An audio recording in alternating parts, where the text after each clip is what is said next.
Hello friends, మీరు చూస్తున్నారు tech గురు YouTube channel. Current affairs ఈరోజు డేట్ చూసుకుంటే 12 జూన్ 2021కి సంబంధించి చూసుకుందాం. చాలా ముఖ్యమైన కరెంట్ అఫైర్స్ అయితే ఉన్నాయి. వీడియోని చివరి దాకా అయితే చూడండి. తప్పకుండా వీడియోని అయితే లైక్ చేసి షేర్ చేయండి. ఇంకా ఎవరైనా మన ఛానల్ని సబ్స్క్రైబ్ చేసుకోకపోతే వెంటనే సబ్స్క్రైబ్ చేసుకోండి. ఒక క్వశ్చన్ అయితే అడుగుతాను, ఆన్సర్ అయితే కామెంట్ చేయండి. G7 సమ్మిట్ ఏ దేశంలో నిర్వహిస్తున్నారు? ఆన్సర్ని కామెంట్ చేయండి. ఎవరికైనా మార్చి, ఏప్రిల్, మే మంత్కి సంబంధించిన కరెంట్ అఫైర్స్ పీడిఎఫ్ కావాలంటే కింద డిస్క్రిప్షన్లో ఉంది, తీసుకోండి. ఇప్పుడు ఒకసారి కరెంట్ అఫైర్స్ చూసుకుంటే, నమస్తే యోగా అనే మొబైల్ అప్లికేషన్ను ఎవరు ప్రారంభించారు అని చూసుకుంటే ఆయుష్ మంత్రిత్వ శాఖ అయితే ప్రారంభించడం జరిగింది. జూన్ 11, 2021న 7వ అంతర్జాతీయ యోగా దినోత్సవం కోసం కర్టన్ రైజర్ కార్యక్రమంలో నమస్తే యోగా అనే మొబైల్ అప్లికేషన్ని ప్రారంభించడం అయితే జరిగింది. ఈ అనువర్తనం యోగాకు అంకితం అయితే చేయబడడం అయితే జరిగింది. So Morarji Desai national institute of yoga సహకారంతో ఆయుష్ మంత్రిత్వ శాఖ ఈ కార్యక్రమాన్ని నిర్వహించింది. ఈ సందర్భంగా ఆయుష్ మంత్రి శ్రీ కిరణ్ రిజిజు ఇక్కడ మాట్లాడుతూ దూరదర్శన్పై 10 రోజుల సిరీస్ గురించి ఇక్కడ సందేశం అయితే ఇవ్వడం జరిగింది. So yoga be at home అని హైలైట్ అయితే చేయడం జరిగింది. ఏదైతే ఇండియన్కి సంబంధించిన ఇక్కడ ఇంటర్నేషనల్ డే ఆఫ్ యోగాలో భాగంగా. Okay, next question. ఫ్లిప్కార్ట్ సంస్థ మెడిసిన్స్ ఫ్రమ్ ది స్కై ప్రాజెక్టుకు నాయకత్వం వహించడానికి ఏ రాష్ట్ర ప్రభుత్వంతో భాగస్వామ్యం కుదుర్చుకుంది అని చూసుకుంటే తెలంగాణ. సో ఇక్కడ ఈ కామర్స్ దిగ్గజ సంస్థ అయిన ఫ్లిప్కార్ట్ సంస్థ చూసుకుంటే, సో తెలంగాణ రాష్ట్ర ప్రభుత్వంతో భాగస్వామ్యం అయ్యి మెడిసిన్స్ ఫ్రమ్ ది స్కై అంటే డ్రోన్స్ ద్వారా ఎవరికైతే మెడిసిన్స్ అత్యవసరంగా కావాల్సి అయితే ఉంటుందో వాళ్ళకు ఇక్కడ డ్రోన్స్ ద్వారా సరఫరా చేయడానికి ఒక ఒప్పందం అయితే చేసుకోవడం అయితే జరిగింది. ఈ కామర్స్ దిగ్గజమైన ఫ్లిప్కార్ట్ సంస్థ మెడిసిన్స్ ఫ్రమ్ ది స్కై ప్రాజెక్టుకు నాయకత్వం వహించడానికైతే తెలంగాణ ప్రభుత్వంతో ఒక భాగస్వామ్యం కుదుర్చుకుంది. దీంట్లో భాగంగా సో ఎవరైనా మెడిసిన్స్ కావాలి అనుకుంటే ఫ్లిప్కార్ట్ యాప్లో బుక్ చేసుకుంటే వాళ్ళకు డైరెక్ట్గా డ్రోన్స్ ద్వారా ఇంటికే చేరవేస్తారు. ఏదైనా సరే మెడిసిన్ సంబంధించి బుక్ చేసుకుంటే ఆర్డర్స్ అనేది. సో ఇది తెలంగాణ ప్రభుత్వంతో ఫ్లిప్కార్ట్ సంస్థ ఒప్పందం చేసుకుంది. Next question. కవచ్ పర్సనల్ లోన్ను కోవిడ్ చికిత్స కోసం ఏ బ్యాంకు ప్రారంభించింది అని చూసుకుంటే state bank of India. State bank of India తన వినియోగదారుల కోసం కోవిడ్ చికిత్స కోసం స్వీయ మరియు కుటుంబ సభ్యుల వైద్య ఖర్చులు తీర్చడానికి అనుషంగిక రహిత కవచ్ పర్సనల్ లోన్ను ప్రారంభించడం అయితే జరిగింది. ఎవరైతే కోవిడ్ రోగులు ఉంటారో, ఐసోలేషన్లో లేకపోతే హాస్పిటల్లో చికిత్స పొందుతూ ఉంటారో వాళ్ళ కోసం కవచ్ పర్సనల్ లోన్ అనే ఒక ప్రత్యేకమైన లోన్ అయితే ప్రారంభించడం అయితే జరిగింది స్టేట్ బ్యాంక్ ఆఫ్ ఇండియా. ఈ పథకం కింద వినియోగదారులు 60 నెలల పాటు సంవత్సరానికి 8.5% వడ్డీ రేటుతో 5 లక్షల వరకు అయితే రుణాలు అయితే తీసుకోవచ్చు. సో 3 నెలలు, ఈ రుణం పొందిన 3 నెలల వరకు అయితే ఎటువంటి లోన్ కూడా పే చేయాల్సిన అవసరం అయితే లేదు. తర్వాత నుండి అయితే పే చేయాల్సి అయితే ఉంటుంది. Next question. ప్రపంచంలోని ఉత్తమ బ్యాంకులు 2021 ఫోర్బ్స్ జాబితాలో అగ్రస్థానంలో నిలిచిన బ్యాంక్ ఏది అని చూసుకుంటే డిబిఎస్ బ్యాంకు. ఓకేనా. సో సింగపూర్కి చెందిన డిబిఎస్ బ్యాంకు ప్రపంచంలోని ఉత్తమ బ్యాంకులు 2021 ఫోర్బ్స్ జాబితాలో అగ్రస్థానంలో నిలవడం జరిగింది. భారతదేశంలోని 30 దేశీయ మరియు అంతర్జాతీయ బ్యాంకుల్లో డిబిఎస్ వరుసగా 2వ సంవత్సరం 1వ స్థానంలో నిలిచింది. మార్కెట్ పరిశోధన సంస్థ ఏదైతే స్టాటిస్టా భాగస్వామ్యంతో నిర్వహించిన ఫోర్బ్స్ రూపొందించిన వరల్డ్ బెస్ట్ బ్యాంక్స్ జాబితా యొక్క 3వ ఎడిషన్ ఇది. ప్రపంచవ్యాప్తంగా 43,000 మంది బ్యాంకింగ్ కస్టమర్లు వారు ప్రస్తుతం అలాగే మాజీ బ్యాంకింగ్ సంబంధాలపై సర్వే చేయబడ్డారు.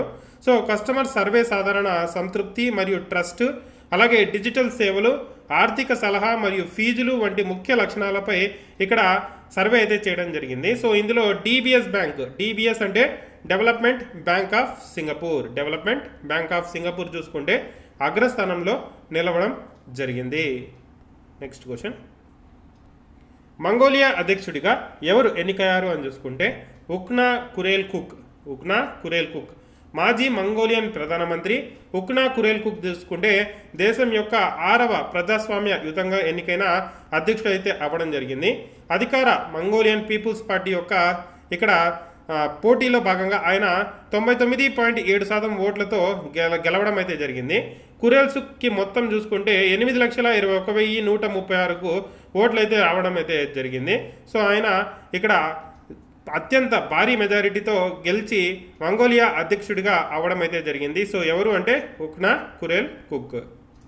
నెక్స్ట్ క్వశ్చన్, బాల కార్మికులకు వ్యతిరేకంగా ప్రపంచ దినోత్సవం ఎప్పుడు నిర్వహిస్తారు అని చూసుకుంటే జూన్ 12వ తేదీ. బాల కార్మికులకు వ్యతిరేకంగా ప్రపంచ దినోత్సవం ప్రతి సంవత్సరం జూన్ 12న ప్రపంచవ్యాప్తంగా పాటిస్తారు. అంతర్జాతీయ కార్మిక సంస్థ ఏదైతే ఇంటర్నేషనల్ లేబర్ ఆర్గనైజేషన్ ఉందో ప్రపంచవ్యాప్తంగా 152 మిలియన్ల మంది పిల్లల కోసం ఇక్కడ బాల కార్మికులకై ప్రజెంట్ నిమగ్నమై అయితే ఉన్నారు. వారిలో 72 మిలియన్లు ప్రమాదకర పనిలో అయితే ఉన్నారు.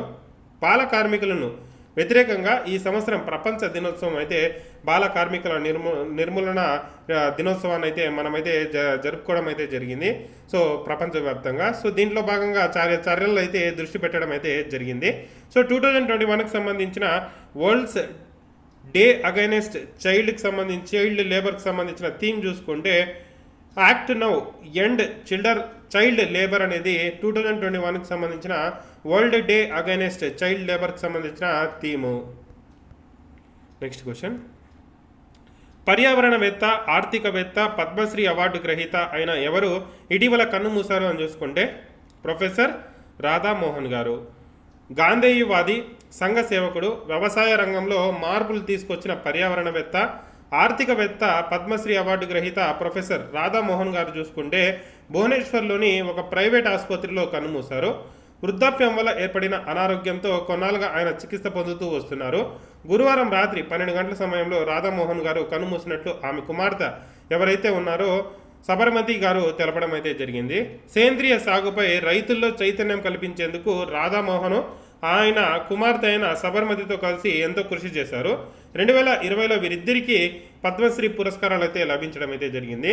రాష్ట్ర సమాచార కమిషనర్గా కూడా ఈయన పనిచేయడం అయితే జరిగింది. సో ఈయన ఈరోజు కన్నుమూయడం అయితే జరిగింది ప్రొఫెసర్ రాధామోహన్ గారు.